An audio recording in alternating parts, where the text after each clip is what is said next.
Розділ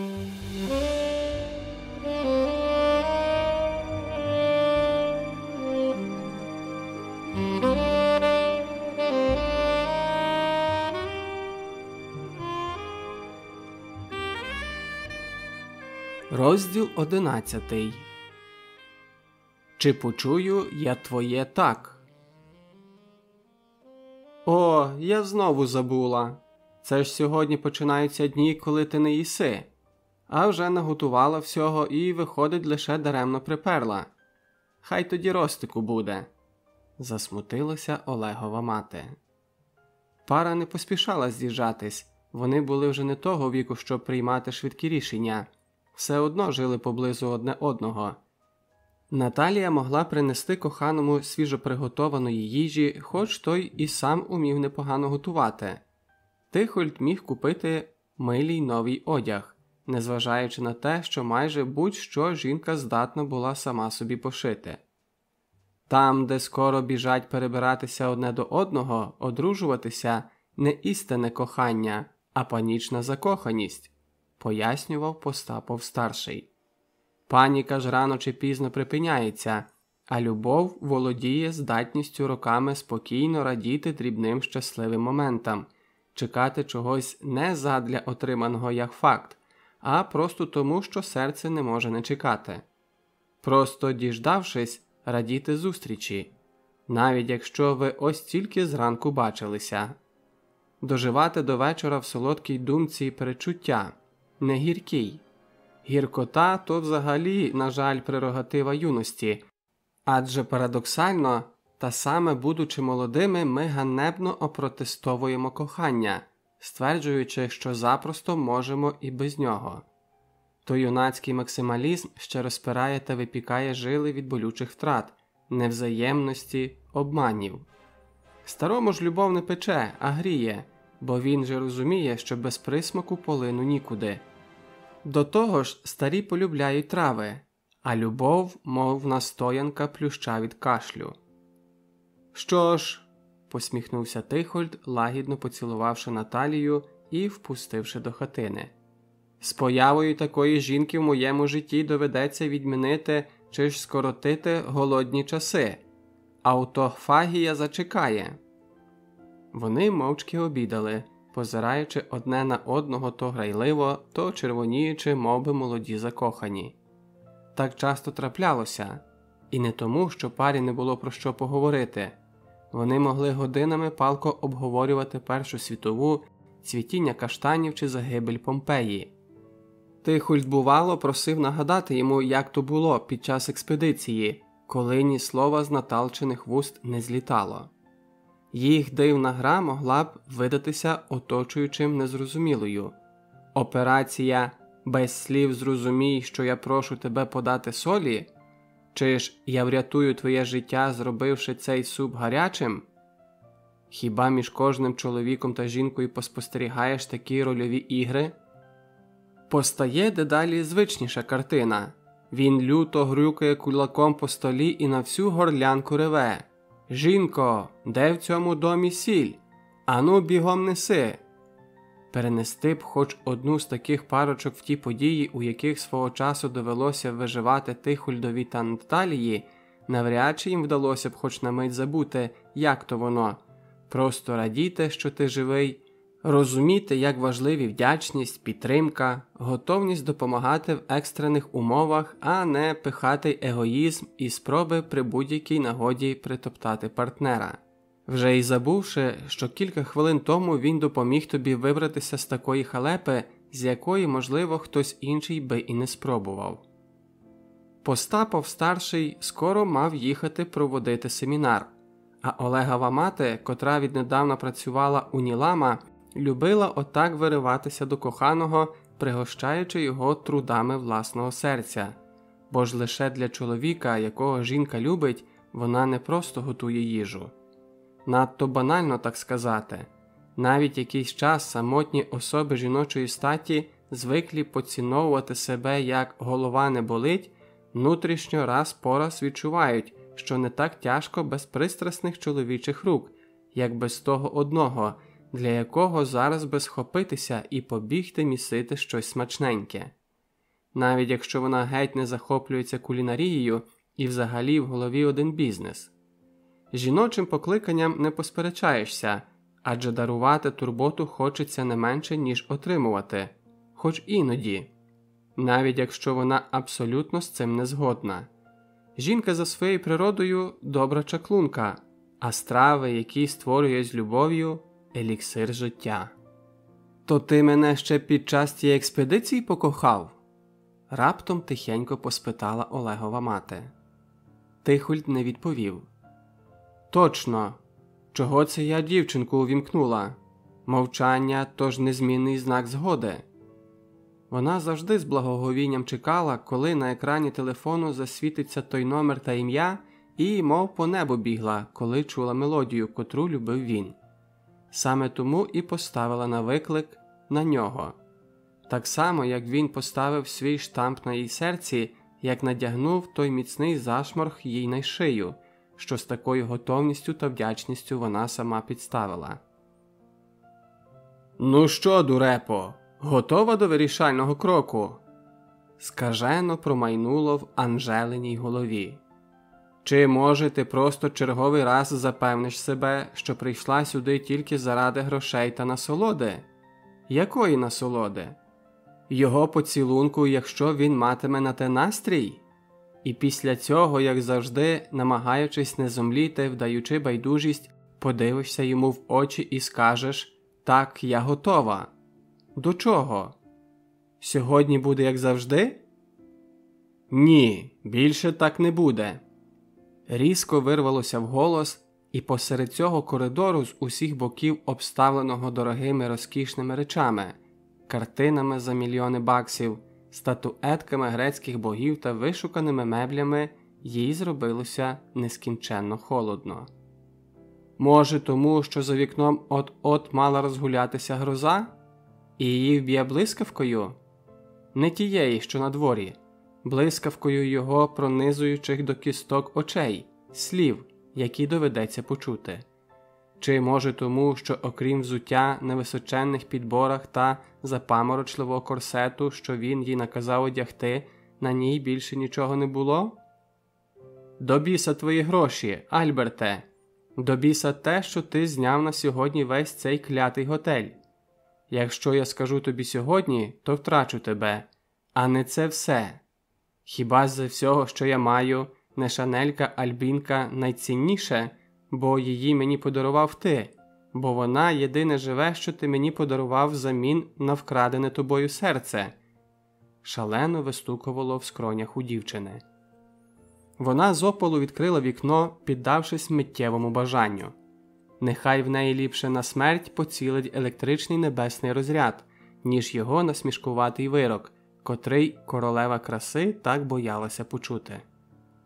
Дужий подув вітру враз увірвався до коридору. Анжелу відкинуло назад, але хтось встиг її підхопити, рвучко зачинивши ворота смерті. «Чого сьогодні не буде? Хіба я тобі дозволяв відчиняти?» Почула вона знайомий владний тенор. То, здалося, чи Альбертів голос затремтів від хвилювання. Високий брюнет з медово-карими очима поставив її на ноги, тут же відступивши на кілька кроків назад, наче уникав зайвий раз до неї торкатися. «Я просто хотіла подихати», – збрехала королева краси, відчувши, як їй забило дух від такого жаданого дотику його гарячих пальців. Навіть крізь корсет обпекло до кісток. «Подихати чи подохнути? Бачила, що на вулиці робиться?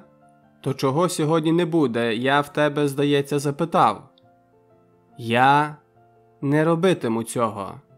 Анжела затнулася, зрозумівши. Дістало. Більше не хочеться, щоб їй торкався хтось окрім нього. Ніколи. Альберт голосно і холодно хмикнув. «Балована дівчинка? Вже й негри тебе не задовольняють. Я гадав, для жінок ця раса найкраща з чоловіків. Особливо для тебе, моя шльондро». З його вуст ці слова звучали миліше, ніж якби він назвав коханою. Але ж він того не скаже. Що ж, втрачати нічого. Анжела його не боялася. Тепер, що він їй зможе зробити гіршого і кращого за те, що вже зробив? Ти найкращий з чоловіків. Для мене. Тихо, проте чітко кинула вона йому у відповідь. Що? Розгубився Альберт. Зустрітися поглядами їм не вдалося. Він повернувся до неї спиною, раптом впершись носом у стіну.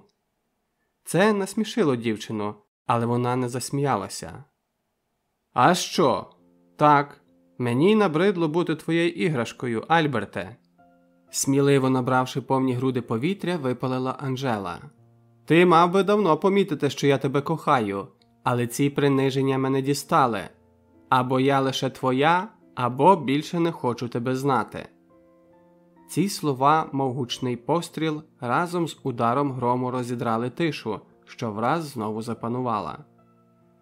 Анжела відчула невимовну огиду до самої себе, до мовчазної спини цього байдужого сутенера, до всього, чого раніше так боялася. Крутнувшись на підборах, дівчина попрямувала до ліфта, ледь стримуючи сльози ненависті. Аж раптом Альберт її наздогнав, міцно схопивши за руку, розвернув до себе обличчям і поцілував так пристрасно, як ще не робив. Коліна підкосилися. «Зачекай! Не йди!» Почав шепотіти він мовби не своїм голосом. Його обличчя пашіло. «Я теж скажу тобі. Я любив мовчки спостерігати, як ти опиняєшся в руках інших чоловіків, бо мене це принижувало. Я мріяв відчувати, що ти хоч трохи недосяжна для мене фізично. Ці почуття, ці ревнощі. Я до сказу ревнував, це правда. А ти завжди тікала.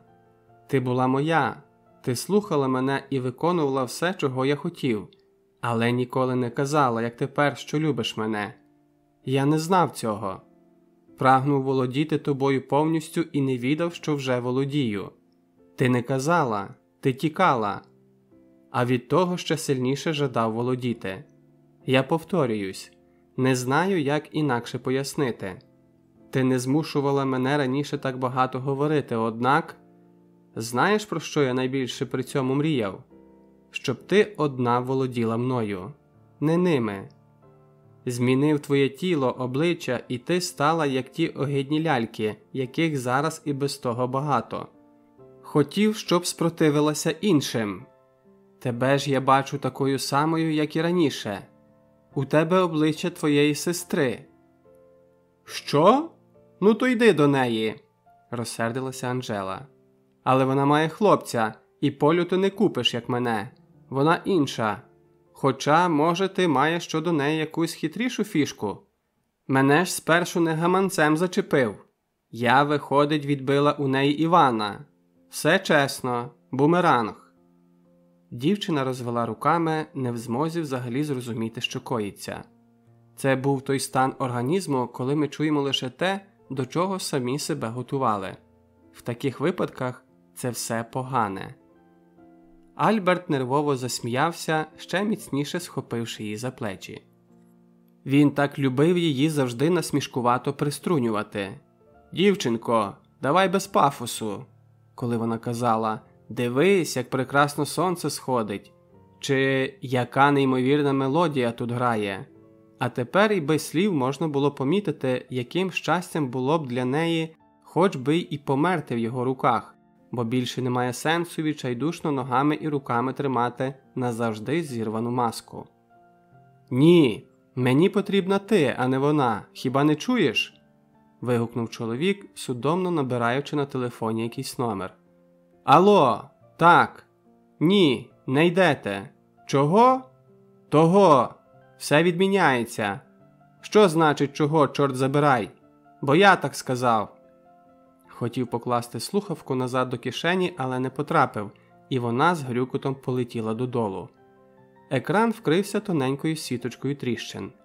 Альберт, не звернувши на те жодної уваги, продовжив таким голосом, ніби не на місці стояв, а прожогом мчав від скаженої собаки. «Послухай, Немає ніякої різниці, якою бачать тебе інші. Я бачу в тобі ту, котру покохав. Ти не відбивала у неї Івана.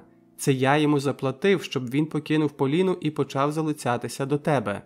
Хотів побачити, як тобі в істинному обличчі буде боляче. Як мені завжди було, коли я до скреготу в зубах ревнував тебе, намагаючись показати, хто ти для мене. Ти ж була, мов вірний песик, що знає і слухає кожну мою команду. Та варто комусь іншому пройти повз, миттю забувала про мене. Ти так любила, а я лише поважав твої смаки, даючи можливість лизати їм п'ятки на моїх очах. Спочатку це завдавало мені болю, але коли я вирішив тебе купувати, навчився по-своєму отримувати насолоду. Ти до самих кісток закохала у себе своєю покірністю і втечами. Ти тікала, а я бачив у твоїх очах, що не хочеш цього. Тільки не розумів чого. Гадав через любов до моїх грошей. Відчував, що це не так, але боявся вірити, адже почуття не купиш ні за яку суму. Так само і твоя сестра не купила моє серце, хоч ви й близнючки. То лише обличчя. Ми ж любимо не лиця, а ті реп'яхи, що дорогі нам люди намертво вліплюють у душу. Погані вони чи хороші – то вже інша розмова. Важливо, хто як добре зуміє те зробити. А ти зуміла так, наче довічне тату на моє серце нанесла. Так тобі казати? Так кажуть у пісеньках для дівчаток? Подивись мої очі і слухай не слова, а те, що я відчуваю отут. Як ти могла не помічати? Тобі лишається тільки володіти мною відтепер. Цього разу не страхом бути зі мною, а навпаки сміливістю, оскільки ми тепер обоє знаємо ролі одне одного в цій грі та в житті одне одного. Жодна не змогла мною заволодіти з тих пір, крім тебе. Анжело, ти станеш моєю дружиною? Королева краси відчула, що от-от зомліє. Цих слів навіть у своїх найсміливіших мріях про Альберта вона не дозволяла собі. Максимум можна було уявити, як він скаже «Сьогодні ночуватимеш у мене». І коли це здійснювалося, почувалася найщасливішою із жінок, або коли клієнти полишали кімнату, він підходив і ніжно проводив рукою по її шиї. Скільки ж сил треба, аби вдати, що тобі байдуже, коли те в сотні і тисячі разів ейфоричніше, ніж все те, що годину чи дві відбувалося після його трону німого спостерігача. Мені потрібен певний час, і я дам тобі відповідь. Ти ж бачиш, що відбувається зараз у світі. Одруження, розлучення. З такими речами не можна поспішати. Спокійно мовила дівчина. От що значить мати владу над тим, від кого скаженієш. Це наче весь світ належить тобі, а від цього справді є сенс в покорі однієї омріяної людини. То чи почую я твоє «так»? Скільки тобі потрібно часу? Альберт подивився їй прямо в очі, мов слухняний песик. Мій раб, хотіла глузливо кинути Анжела. Невже такі примітивні речі здатні показати, де справжня взаємність найвищого? Добровільна зміна ролей? І це все? Коли твоє, переступивши будь-яку гордість, чутиме найбільшу насолоду у можливості побути твоїм слугою. Хай ти наказуватимеш робити доволі ганебні речі, доки роль не зміниться і все буде навпаки, по колу, яке намалювали разом обоє, одне одному і одне для одного. А з кола не втечеш. В нім ланцюги солодші, ніж будь-яка свобода. Як завжди любив ти казати, чекай мого наказу. Тамуючи бажання на все горло закричати «Я згодна прямо зараз!», холодно і твердо кинула Анжела, тішачись неймовірній насолоді. Володіти тим, хто завжди володів нею, а не просто по-дитячому тікати, виконавши своє завдання. Альберт заплющив очі та резигнативно опустився перед нею на коліна, притулившись лобом до носиків її туфель. «Слухаюсь, моя господа!» тремтливо розрізав нетривалу тишу його покірний голос. Тепер заплющила очі вже Анджела. Як же вона любила, коли той починав розмовляти хорватською. Може, у неї з сестрою на генетичному рівні було закладено покохати обов'язково іноземців? Однаково це були найприємніші слова з його вуст. Хоча раніше тільки у вигляді наказів. Навіть знову ж таки не те, якби він сказав «кохана» чи «єдина». Ні очі, ні голос чоловіка не здатні брехати словами повної приналежності жінці. Любити можна одну, потім іншу. Чи ж так легко вирвати із серця раба цілковиту відданість не єдиній, не коханій, а... Цим словом він назвав її вперше. І вона повірити не могла, що змогла зробити найскладніше – відпустити, щоб змінити нарешті роль. Запустити коло, а не товктися в набридлій точці, щоб побачити нарешті, чи потрібно взагалі, якщо їй вистачить сміливості внести коректуру до розписаних ним правил, або ж назавжди завершити гру. Після цього сну вона збагнула, що такого б не сталося. Лише в романах для жінок, які зациклені на тому, щоб скоріше вискочити заміж, не бачачи нічого далі тієї обручки. Але не в її житті. Анджела нарешті побачила і злякалася. Вона зізналася йому. В реальності чимало зустрілося з пережитим у сновидінні, але... Він довго стояв і думав, потім врешті сказавши: «Існують випадки, коли люди не можуть бути разом, навіть якщо кохають одне одного. Це просто таке вкрай нещасливе кохання, яке здатне спіткати лише найбільшою мірою дурних людей. Такими ми з тобою є. Ти чудово розумієш, що інакше ми б і не змогли. Ні окремо, ні разом, а лише так. Ти думаєш, завжди є вибір? А ти обирала, що мало відчувати твоє серце? Можливо, ми вицідили з нашого спілкування все, що могли, якщо ти справді хочеш покінчити з цим. Але я хочу, аби ти знала. Ти ні на мить не була чужою для мене. Шкода, я не уявляю щасливого життя для нас з тобою. Думаю, ти сама це розумієш. Єдине, що можу тобі пообіцяти, ти завжди можеш покластися на мене, якщо тобі буде потрібна якась допомога. Чому? Я вже сказав. Дякую за сміливі слова. Мені вони були необхідні. Можеш списати все на те, що я боягуз, бо я справді боюся ранити тебе. Саме тому не скажу, що готовий до цього. Бо я не готовий. І не буду готовий. Життя жорстоке. Я не хочу ставитися до тебе так, як ставиться до нас життя. Нічого, що Альберт не був готовий. Зате вона була готова до подібних слів. Завжди потрібно бути готовим до того, що існують випадки.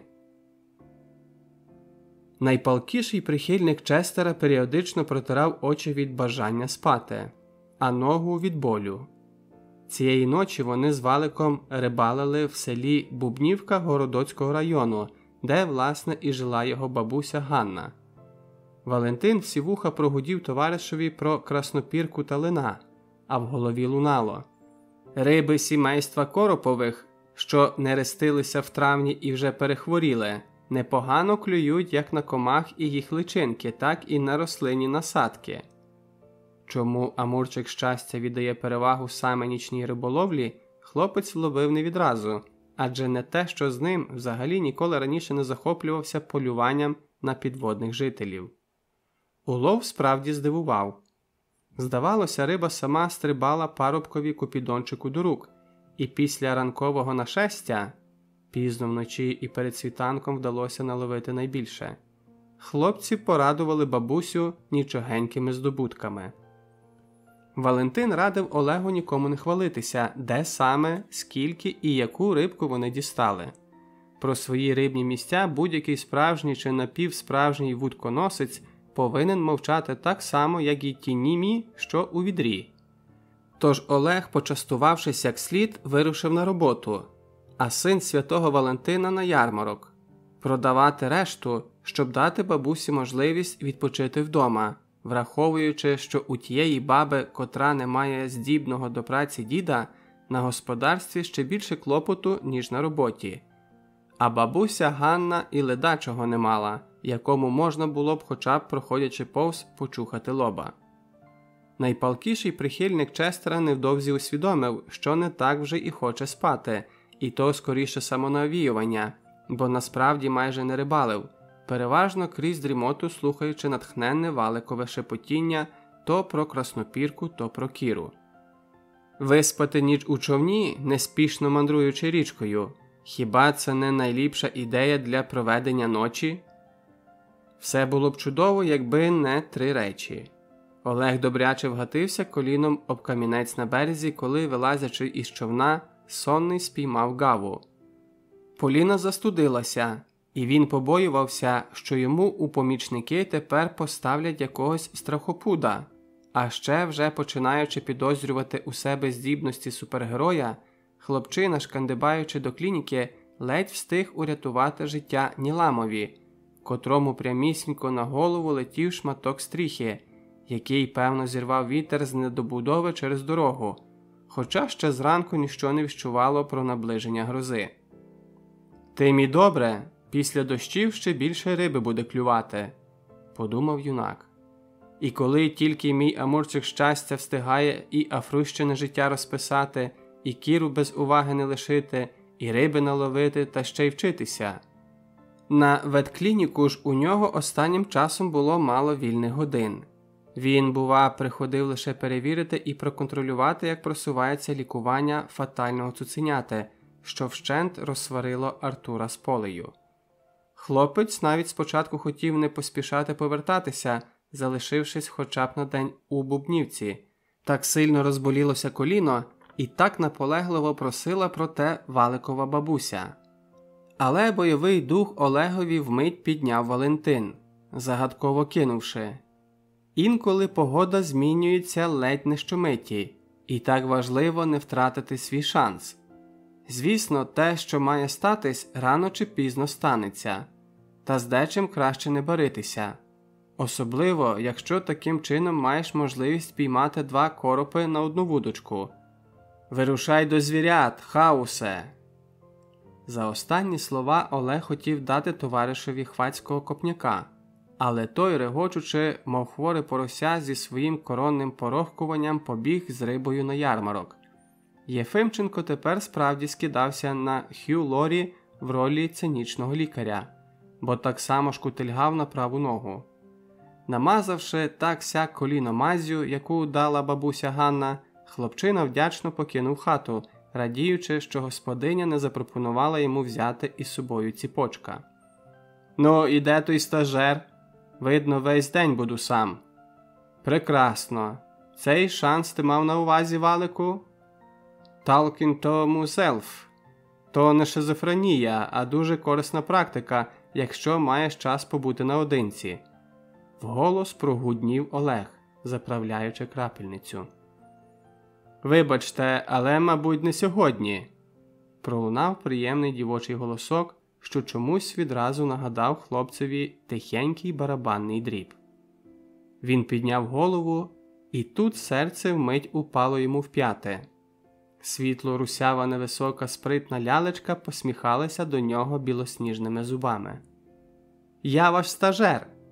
Прошу вибачення за спізнення, не могла упорати зі своїм підбулем. Певно, боявся в грозу відпускати», – мовила вона, свердлячи пронизливими, неначе блакитні фари очима. Що не сьогодні?» – розгубившись, почав заїкатись Олег. «Та ж наодинці побудете не сьогодні, кажу!» Дзвінко засміялася дівчина. «Я крутитимусь і допомагатиму». «Ну, то гарно доведеться крутитися!» Швидко взяв себе в руки Олег, діловито насупивши брови і перевіряючи крапельницю. «До речі, Олег Юрійович». «Рада». Я також радий. А звуть вас як?» Лялечка знову порснула. «Рада Богданівна». Хлопець зніяковів. Його неабияк збентежила її сміхотливість. Грайливий жвавий погляд, голос, що з піднесеного розбишацького миттю робився серйозним і владним. Він міг заприсягтися. Так саме у це закохуються чоловіки. У справжність, невимушеність. У ці жіночі риси, які вона сама за собою не помічає. У те перше враження, що повністю і характеризує кожну, котра ще не встигла за бажанням підібрати егоїстичну маску чи ж навпаки добровільно зробитись ганчіркою для витирання ніг. Коли Рада, отримавши завдання, покинула кабінет, найпалкіший прихильник Честера миттю настрочив Валику повідомлення у стилі самого Амурчика щастя. «Уявляєш, чуваче, я закохався!» На що тут же отримав відповідь, наче той тільки того і ждав. «Помиляєшся, дурню, ти полюбив. Навіть не питай жодних порад. Більше порожньої метушні всередині, ніж довкола. Просто слухай своє серце і її». Біготні цього дня випало справді чимало, тож поговорити про щось, крім роботи, не видавалось можливості. Лише надвечір, коли Олегу зателефонувала мати, а Рада саме складала медичні картки, перекинувшись кількома словами з ненькою, юнак поклав слухавку і нервово перебирав свою сумку, не знаючи, як почати розмову. Серце витьохкувало, мов збісилося, а руки терпли, приглушивши навіть пульсуючий біль у нозі. «У вас луска у волоссі. З русалкою розважалися?» Тихенько мовила стажерка, підійшовши впритул і акуратно знявши її пальчиками, які хлопець, мов дикий, так і прагнув кинутись і розцілувати, а від того ще більше намагався імітувати робочу неприступність. Пильний погляд Ради вкотре за цей день обіляв йому серце, мов би тим недешевим віскі, що найпалкіший прихильник Честера колись купував для матері і всього один раз трошки спробував. Тільки від її ласкавих очей не нудило, хоч і паморочилося в голові. І з чого то Валик взяв, що саме полюбив? Хіба стале відчуття почуття має ковбасити? Хіба це не прерогатива, можливо, звичайного фізичного потягу? Адже я, як давно того не мав. Спробував швиденько собі все пояснити Олег, захищаючись скептицизмом, наче пір'їнкою від злодіїв зі зброєю і як ніколи усвідомлюючи, які мізерні шанси у нього здобути перемогу над силою чарів жіночого єства. «Ну що, хотів би я її прямо тут і зараз вхопити і вкласти на стіл? Тут би Поля нам сюжет розписала. Ну, було б непогано, але якби вона ліпше ніжно торкнулася своїми вустами моїх». Пролетіло за лічені миті в голові у хлопчини. Він і сам не помітив, як вже їй відповідав. «У мене навіть дівчини немає, що вже за русалок казати. То я їздив на нічну риболовлю з товаришем. Вперше спостерігаю випадок, коли, вирушаючи на рибалку, чоловіки вудять на крючок, а не на спиртне». Похитавши головою, сплеснула в долоні помічниця. Олег гигикнув. «На спиртне хіба що русалку й можна піймати. Та й то невідомо, якою вона буде. Можеш на дно затягти. Я терпіти не можу алкоголю.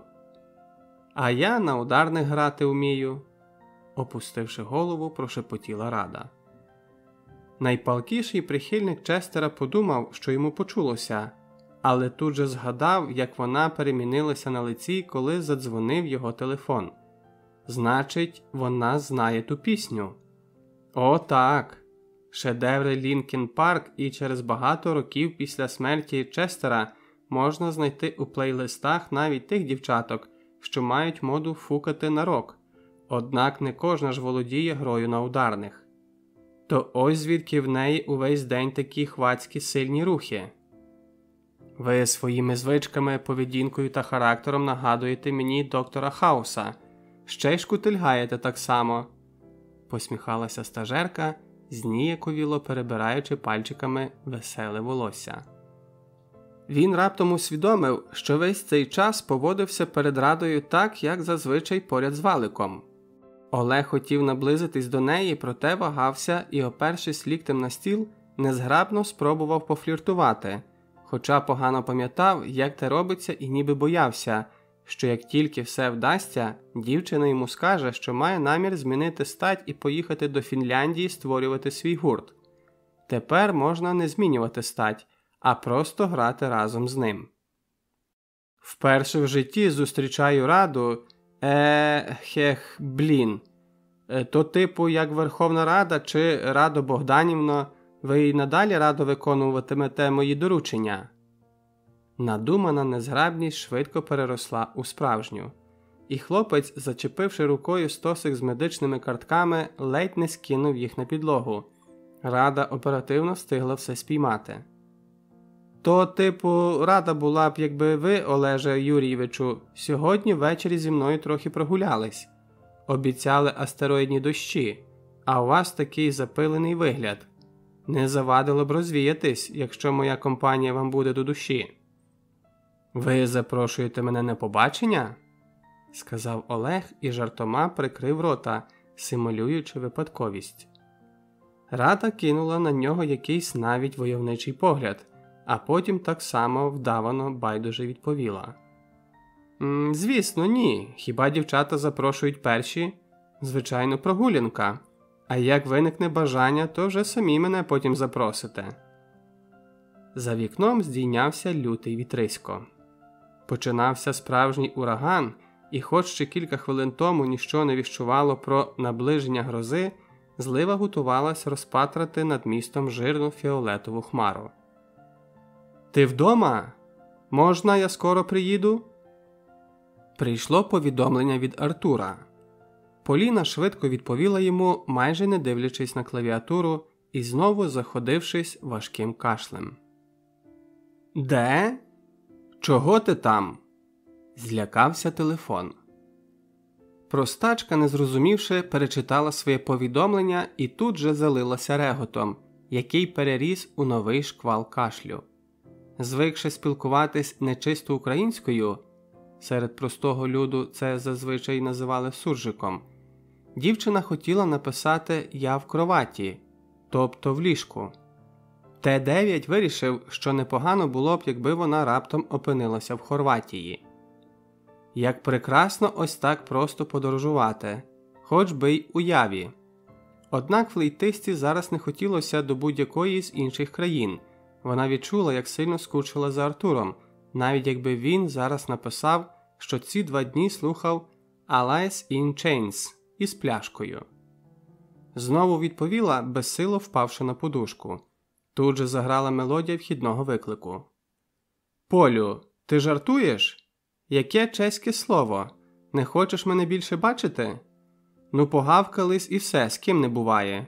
Пробач мені. Як будеш моєю дружиною, то що, через розкидані шкарпетки до матері на місяць втікатимеш?» Почула вона розгублену паніку в голосі коханого. «Ні, не до матері», вирішивши трошки поглузувати, мовила дівчина. «А до Олега. Я у нього позавчора ночувала. І так буде кожного разу, якщо ображатимеш мене. Щодо заручин, я ж поки що трохи передумала. Тож між «ні» і «так» галочку ще не поставлено». «Хах, ну, Олег, то така людина, якій я довіряю навіть більше, ніж тобі. У цього хлопця немає у голові підступних думок», – несподівано відказав Карлсен. «А чого голос такий, ніби ти весь ранок репетирувала пісню «Я уб'ю тебя, лодочник»?» «Я занедужала», – проскиглила Поліна. «Оце ти даєш. Літо на дворі. Як так можна було? Тільки повернувся голос, надумала захворіти. Я привезу тобі дієву річ. Антибіотики, нехай тобі буде відомо, не лише руйнують імунітет, а й з часом розвивають в організмі резистентність до речовин, що раніше б швидко вилікували, бо колись їх було винайдено, щоб приймати лише при смертельній необхідності. Ти у мене будеш пити соснові бруньки». Простачка сама собі криво посміхнулася. Приємно усвідомлювати, і, певно, через температуру враз згубила ниточку думки. Коли щось приємно, то вже добре.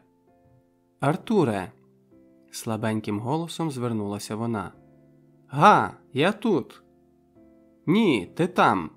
А я вже так хочу, аби опинився тут. Але ж гроза от-от почнеться, може б трішки переждав? Я все одно вже в дорозі, гадаєш, не зможу домовитися з погодою? Загадково гигикнув юнак. Хлопець і справді швидко завітав у гості із цілісіньким пакетом усіляких покупок, а також теплими ніжними обіймами, за якими вона так скучила. Неабияк розчулила дівчину сценка. Коли Карлсен зайшов до квартири, папуга Тарасик тричі проскандував «Ура!», яке зазвичай Поліна чула від нього лише на свою адресу. Томіслав мені сьогодні ледь очі не видер за шматок ковбаси. В його жилах тече заповзята войовнича кров справжнього вікінга, я тобі кажу, розповідав Артур про свого кота, крутячись довкола Поліни і підносячи то те, то се. Їй навіть зробилося трохи соромно за те, що дозволила собі думати, що їх стосункам настав кінець. Поки Карлсен побіг ставити чайник, флейтистка, відкусивши свіжого тістечка, яке він щойно приніс, випадково натрапила на якийсь пошарпаний зошит і почала байдуже його гортати. То була зарубіжна література Постапова Ростислава, учня 5-го А класу. Мабуть, Валик випадково прихопив, коли приходив разом зі мною готуватись до вступу, здогадалася Поліна. Вона вже хотіла відкласти вбік, аж тут натрапила на незграбний заголовок, що і зацікавив дівчину. Патрульний, ворожка, майбутнє. І хто дає такі назви оповіданням? Вголос мовила флейтистка, миттю поринувши в читання. Людина, яка насправді скаженіє від книг, в першу чергу не на яскраву палітурку клює. Таких може привабити і давня стаття, залита торічною кавою. А ніякий текст дарма на очі не потрапляє, як кажуть ті, хто любить ходити в зачити, а не запої. Адже хто швидше помре, той, у кого розпадається печінка чи сліпець.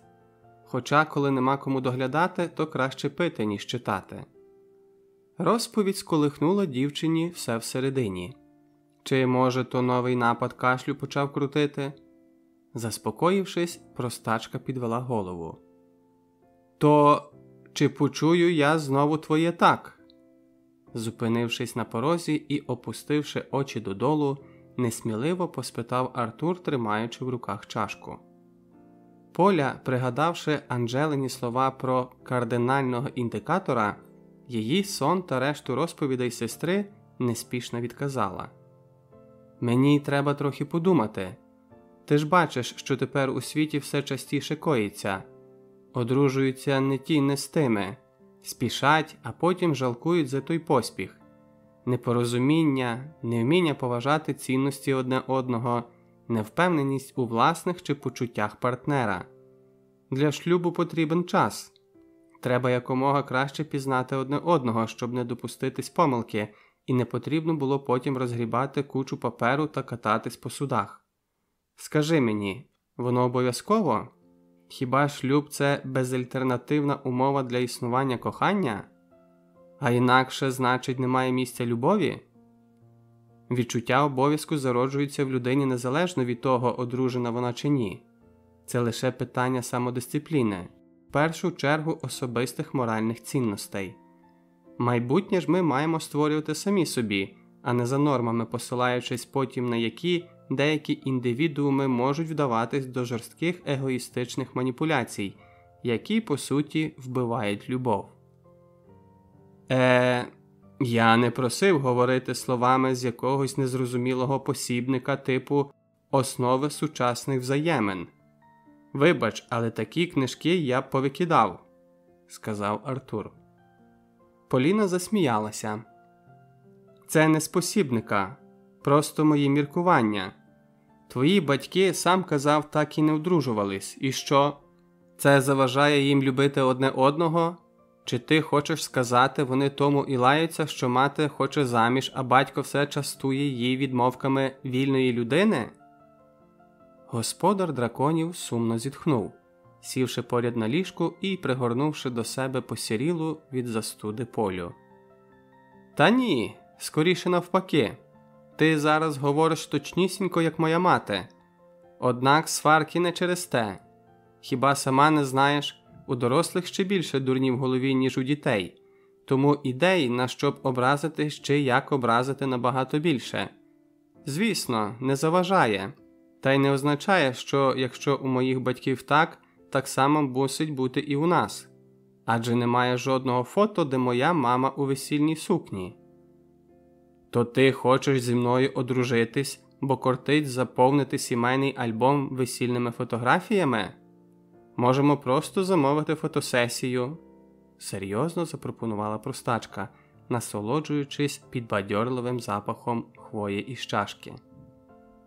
Карлсен кинув замислений погляд у вікно, де вирував ураган. Смарагдові очі, здавалося, лише і чекали наказу спинити ливень, що періщив на вулиці. Хіба люди так мало можуть, щоб завжди повторювати собі «це нереально», «цього не може бути», «хтось зможе, це ліпше за мене»? Хіба справжні чари не у вірі в те, що ти здатен на все, чого прагнеш? Ну, може не все, і не у всьому, але все ж багато. Або, може, проблема лише в недостатнім відсотку віри, і тоді ми все частіше стаємо творцями або учасниками випадків, коли щось не вдалося, бо це здавалося надто дивним і ненормальним. І все-таки, хоч беззвучно, а ти була згодна. Передумала, гаразд. Винен сам. Егоїст, визнаю. Не здавав позиції Артур.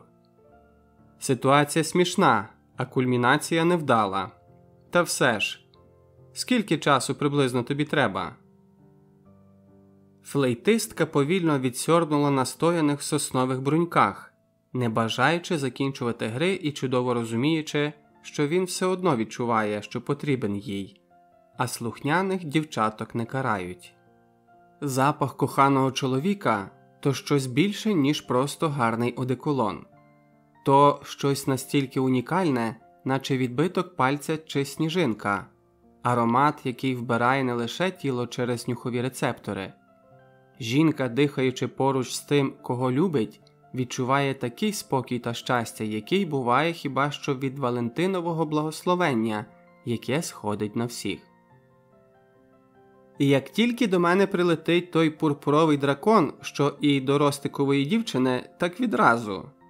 Насмішкувато кинула Поліна, міцно притулившись до Артурових грудей. 2 дні без цього вже такого рідного шлейфу чарівника зараз сказали самі за себе. Від нього пахло чаєм з бергамотом, кульковими ручками та далекими лісами, в яких вона оселилася, хоч і не поспішала робити документи на хатинку. Кому те в хащах показувати? Край ока флейтистка помітила загадкову криву посмішку на обличчі коханого. Дощ раптом вщух, а у вікно щось тихенько постукало. Вірніше мовити, пошкрябало. Зважаючи на те, що дівчина мешкала не на першому поверсі, її це налякало. «Підійди, не бійся і відчини!» Тріумфально посміхнувся вогняноволосий юнак, нахабно відкинувшись на її ліжку. Простачка боязко вштовхнула раму і отетеріла. Прямісінько на підвіконня стрибнув невеличкий 40-сантиметровий дракончик з такими ж смарагдовими, як у її обранця, очима. Щоправда, ні крил, ні хвоста Артур не мав. А ця істота мовби втекла з казки і кружляла, намагаючись гострими, наче бритва, зубами схопити себе за хвоста. «Це, випадково, не було додано якогось галюциногену до тих тістечок, що ти мені приніс?» Розтягуючи слова, ватними губами спитала дівчина. «Сам пік?» Артур ображено фиркнув одночасно з пурпуровим створінням. Дракончик сердито куснув Полю за мізинець. Вона голосно зойкнула. «Легше, легше! Не чіпай її! Вона ще не зрозуміла, що ти справжній!» Кинувся сваритись Карлсен. На щастя, кусь виявився зовсім легеньким, наче кошеня хапнуло. «Тут же ти принижуєш моє покликання!» Погладивши їй пальця, насупився хлопчина. Дивись, бо настане моя черга передумувати одружуватися». Істота також набурмосилася і, згубивши шматочок переливчастої луски, знову щезла за відчиненою рамою. «Ти не передумаєш», – не погодилася простачка, ошелешено проводжаючи пурпурове створіння поглядом. «Чому ж це раптом?» «Я не дозволю тобі передумати». «Зачекай», – засміявся Артур. «Кожна людина, навіть якщо вона вже у шлюбі, не чиясь власність, а цілісна особистість, що здатна приймати рішення самостійно. І такого, як «я не дозволю», має право навіть до вуха не впускати. Навіть якщо я скажу «не чіпай мій телефон, бо там листування з коханцем»? Ну, ні, я мав на увазі власну волю і свободу вибору, спробував пояснити господар драконів, видершись на підвіконня. Поля спочатку хотіла хазяйновито зігнати його, але швидко передумала. Її зачарувала ця незвичайна картина. Він зараз був ніби підліток з якого-небудь роману фентезі, а руді змійки на юнаковій голові розбишакувато рухалися, хоча про вітер знову ж таки вже і згадки не лишилося. Сонце, що вигулькнуло із-за сусіднього будинку, живим полум'ям скакало по його голові. «Знаєш», – мовив Карлсен, натхненно замружившись, «ні мати, ні батько ніколи особливо не підтримували ту справу, котру я так люблю. Ми взагалі мало розмовляємо. Вкрай мало. Та одного разу мама сказала мені, коли ти знайдеш своє справжнє кохання, будеш здатен на всі ті чари, про які пишеш». «Ти так романтично говориш», – видихнула Поліна, милуючись анархічним профілем коханого. «Що, певно, тобі варто було б спробувати себе в написанні романів для шмаркачок». От вже ці Валентин з Олегом.